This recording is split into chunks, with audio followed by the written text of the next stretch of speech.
Le Flash Info. Et on débute aux assises de la Manche avec le procès d'un homme de 67 ans. Il est accusé de tentative de meurtre sur sa femme et sa fille le 21 novembre 2011 à Torigny-sur-Vire près de Saint-Lô. Ce jour-là et après une séparation difficile, l'accusé s'était rendu armé d'un fusil au domicile de sa fille. Aucun coup de feu n'avait finalement été tiré malgré la présence de 3 cartouches dans le fusil. Le substitut qui affirme que le sexagénaire était bien venu pour tuer a requis 7 ans de prison. Le verdict est attendu dans la journée.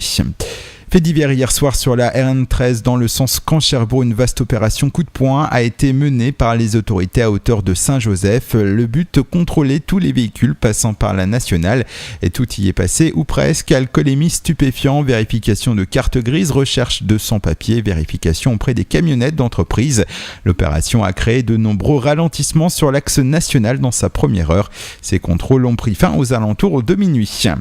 Social, plus de 150 manifestants ont débarqué hier après-midi au conseil municipal de Cherbourg. Les syndicats de l'hôpital Pasteur souhaitaient à nouveau interpeller les élus sur la situation de leur établissement.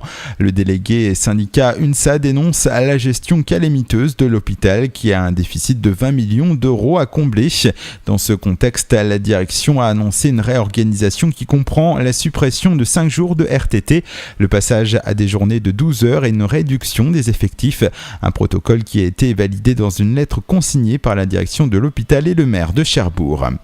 Politique, après déjà plusieurs mois de communication autour de l'investiture UMP, David Margueritte, tête de liste pour le parti d'opposition à Cherbourg, lance officiellement sa campagne pour les élections municipales ce samedi 28 septembre.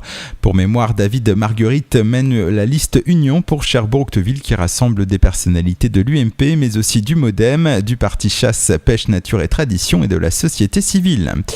Et puis il y a du foot demain à Postère dans le cadre du 4e tour de la Coupe de France. Cherbourg accueille Saint-Lô, l'ASC qui connaît un début de saison très compliqué en CFA avec déjà 5 défaites lors des 6 premières journées.